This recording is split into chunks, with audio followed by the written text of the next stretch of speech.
Welcome to Books and Beyond with That Guy Jay. I'm your host, That Guy Jay. We're back this week with another solo episode, and today is going to be a little lighter topic than last week. But before we get into that, can't forget the watch of the day. And today's watch of the day is a Casio G-Shock DW5600.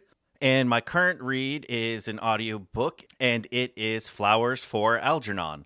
With each of my guests so far, I have asked them about their reading journey, so I figured that we could take a quick episode today and talk about my reading journey.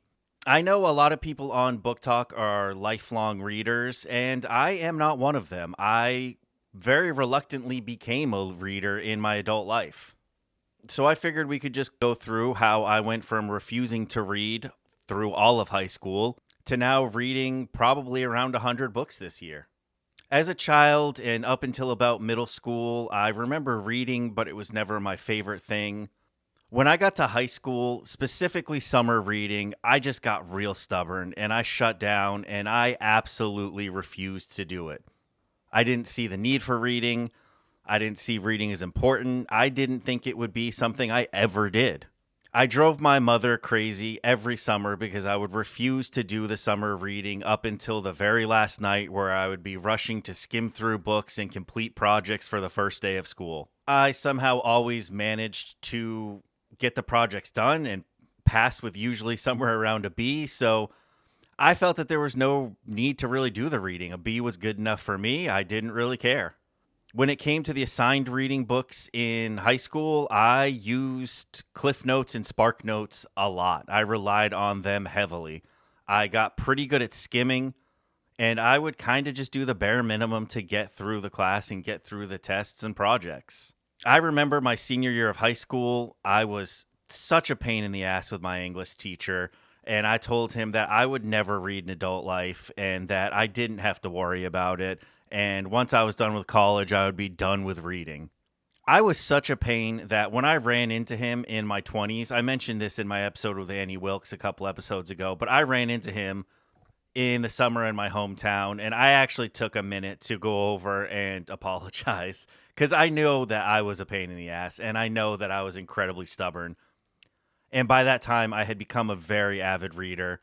So I made a point of saying, I was wrong. You were right. I love books now. I love reading. So what got me there? What changed for me? And I think a lot of it had to do with timing and quite a bit to do with FOMO.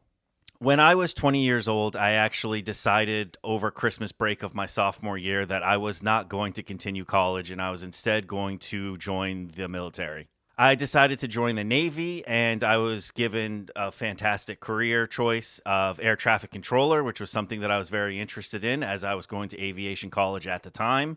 But by taking this job, it delayed me being able to go to boot camp by about 5 months. So I had months to kill. I had a lot of free time. I was no longer going to college, and I needed something to do. This was probably about 8 to 10 months after the Da Vinci Code had really blown up and become popular. So at a certain point, I kind of got sick of TV. I got sick of playing video games for hours every day, and I decided that I wanted to know what all the hype was about. I kind of anticipated that I was going to pick up this book, read it, and be kind of contrarian and say that it was stupid, and the opposite happened. I don't know if any of you have read it, but it absolutely sucked me in. Looking back, it's not the best book ever, but it has really short chapters. It's really engaging. It's very exciting, and it's a really quick and fun read. I absolutely devoured that book in a matter of days, and from there, I was researching to find out more books that were written by Dan Brown, and I found out that there was a prequel. I found out that he had written other books, and I dove into those as well. And by the time that I went to boot camp about 6 weeks later, I had read about 3 of his books, which was more books than I had read in my entire adulthood. Now, obviously, with going to boot camp, I had a couple months where I wasn't able to read at all, and then I went to a very intensive schooling after boot camp for about 6 months to become an air traffic controller. So I read 0 books again during that time. But when I completed school, I knew that I was deploying to an aircraft carrier that was already over in the Middle East. So I knew that I was going to have some free time out there on the boat. So I brought some books with me. I brought the rest of the Dan Brown paperbacks that I had, and then I also discovered an author that wrote thrillers by the name of Harlan Coben. I think I brought about 4 or 5 mass market paperbacks with me, and I utilized the library on the carrier as well because I flew through those books. I got my friends into them. I had one friend, and I lent her one of the books, and she read it, and in a day, she just took the whole day and laid in her rack and read it. And from that point on, I was definitely a reader. I wouldn't say that I read with the consistency that I do today, but I was much more interested in reading, and I was always looking for a good thriller. So this continued on for years where I would read maybe a book or two a month. And I considered that a lot of reading back then because it was far more reading than I had ever done. Like I said, in high school, I absolutely refused to read a single book. So reading a book or two a month, that was massive. I didn't think it would ever be more than that. But I was having a really good time with the books that I was reading. Now, at that time, I stuck mostly just to popular thrillers. I got really deep into Harlan Coben, and he has quite an extensive list of books. I don't even know how many he's written at this point, maybe somewhere around 20. I went back to the start of a very long series he had. I would read his standalones, and I would read anything that felt similar. And eventually, years later, I got out of the Navy and I moved to New York City. Originally, I moved to New Jersey and I would commute to Manhattan every day for college. And then that led to me living in Manhattan and working in Manhattan. One thing about the city is there's a lot of time spent on buses and trains. And I figured out real quick that the easiest way to make that commute more enjoyable was to bring a book. It was around this time that the first season of Game of Thrones came out on HBO. And I was very intrigued by it, and it was extremely popular, but I decided I did not want to watch the show until I gave the books a chance. So I picked up, I believe at the time it was just sold as a trilogy. There was 3 books, and I dove right into a Game of Thrones, and I read those 3 books straight through very quickly, probably about a book a week, which those are some chunky books. They're heavy. And I was absolutely hooked. This was the first real fantasy I had read since I tried to read Lord of the Rings in college because I did really enjoy the films, and I think I got through the first book and a half at that point. But A Song of Ice and Fire was my first real introduction into modern fantasy in adulthood. When new A Song of Ice and Fire books came out, I would actually reread the entire series. So I have read that series multiple times. I think I've read those books probably more than any other books in my life. And after discovering fantasy and kind of branching away from just thrillers, I started to expand my interests a little bit. I had always really enjoyed sci-fi movies and shows, so I wanted to give some sci-fi books a try. I started off with some mass market paperbacks of different Star Wars books that I found in a bookstore. I don't even really remember them that well, but I remember that I enjoyed them. And from there, I became primarily a sci-fi reader, just kind of bouncing around different sci-fi books and series that I would find. But around this time was also when my daughter was a toddler. So my reading kind of backed off a little bit. I definitely still read on the subway, but I wasn't reading at home as much just because there wasn't really time for it. I didn't know about audiobooks back then. I don't think they were nearly as popular or easily available as they are today. And throughout the next few years, I was a reader still, but it was definitely much less frequent. And oddly enough, I didn't do a ton of reading during the pandemic. It just wasn't something I gravitated towards at the time.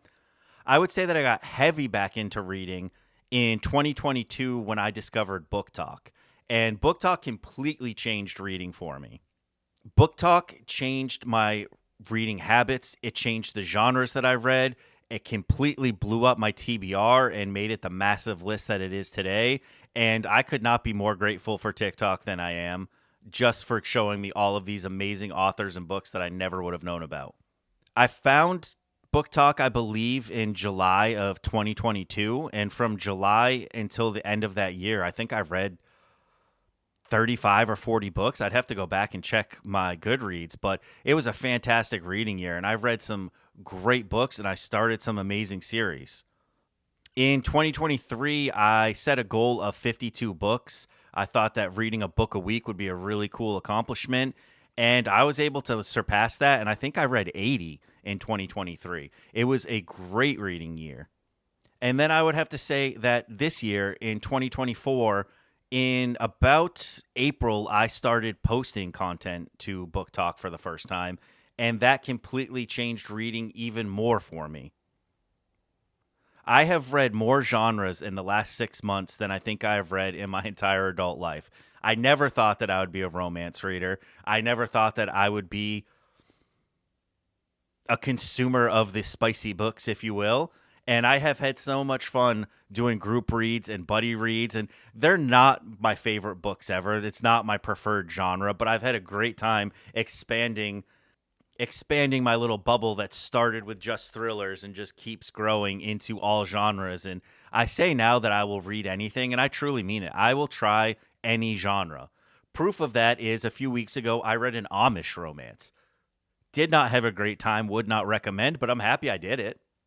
I think that trying new genres is a great way to reinvigorate your love for reading. If you're ever in a slump, I definitely recommend either reading a past favorite or stepping out of your preferred genre and trying something new. It's really fun to mix things up. I would still say at my core, I'm a sci-fi and fantasy guy, but I love reading all sorts of stuff now. I try to get in at least one nonfiction a month. I've not done the best job with that this year, although I think I'll still finish the year with more than 12 nonfictions. I definitely didn't read one a month. I had some months that I missed, and I tried to make up for it by reading more in other months. But the other thing that Book Talk has changed for me is how I consume books. I never thought to read audiobooks before Book Talk. I don't know why I took so long. I took like a full year of seeing people talk about Libby until I finally downloaded it, and that's been a game changer.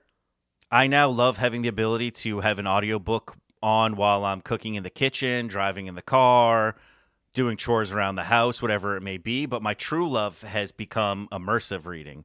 I love having the physical copy of the book to read while I listen to the audiobook. It's increased my reading speed. It's increased my comprehension. It's helped my ADHD brain stay focused longer. It's been so much fun. I definitely recommend, if you haven't tried that before, you should check it out. I just make sure to match the audiobook speed to my reading speed, because if it's lagging too far behind, I feel like I lose interest. And if I get the audiobook going too fast, I just get frustrated. So that takes a little bit of time to dial in, but I definitely recommend trying it. And yeah, like I said, I'm on track to read. I'm at 98 books read so far this year, and I'm crushing December as much as I can. I saved up a bunch of novellas and shorter books throughout the year because I kind of knew I would want to finish strong. And I think I'll finish the year somewhere around 102 or 103 books read. This has by far been my best reading year of my life. I've read some amazing books. I've read more diversely than ever. Not just diverse in the sense of genres, but diverse in the authors that I'm choosing to read. I've made a real point in the last 2 years of making sure that I am reading diversely.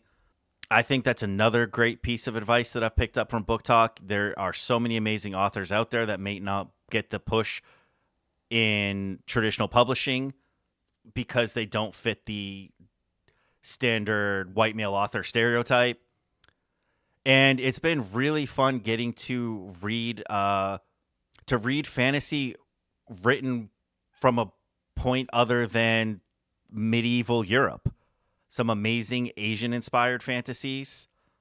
A couple of my auto-buy authors are now R.F. Kuang and M.L. Wong. Absolutely love Fonda Lee in the Greenbone Saga. I've read some amazing African-inspired fantasy and sci-fi. Definitely check out Binti if you haven't. Check out The Rage of the Dragons. And again, I couldn't be more thankful for Book Talk, and I wanted to take a second to discuss that.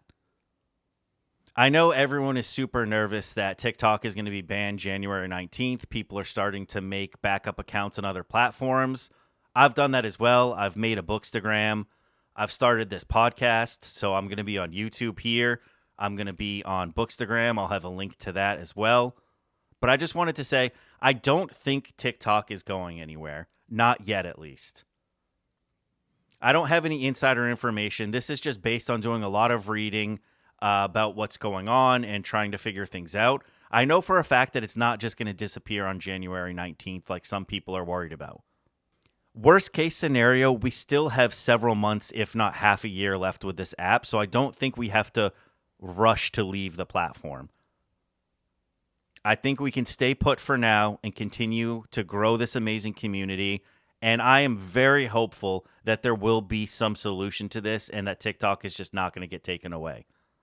I can't say for sure that that's what's going to happen, and I wouldn't be completely shocked if it did disappear, but I don't think that there's as much of a rush as some people are putting on it. January 19th is not going to be the end of TikTok as far as I can tell. If you have it on your phone, it's going to stay on your phone. At worst, it will be removed from the app stores and it will be no longer eligible to receive updates, which will suck, and I don't want that to happen. But for now, I don't think we have to panic. I'm so grateful to Book Talk and the Book Talk community for teaching me about all of these amazing authors I had never heard of and helping expand my TBR.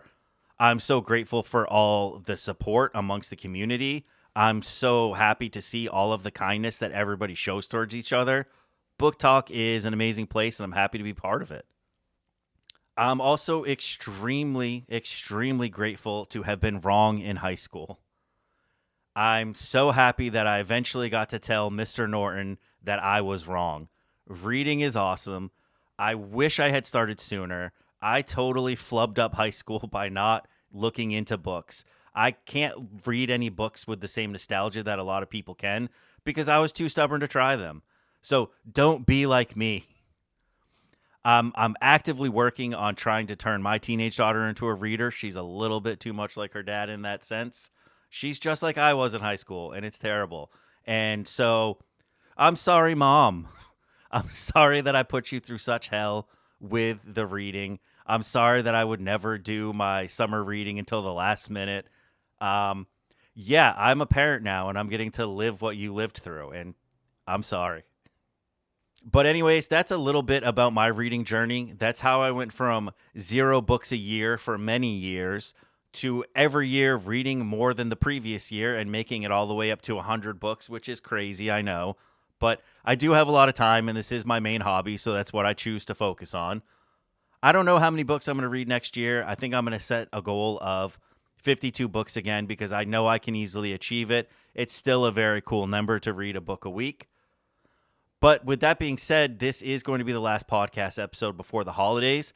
So Merry Christmas to everybody who celebrates.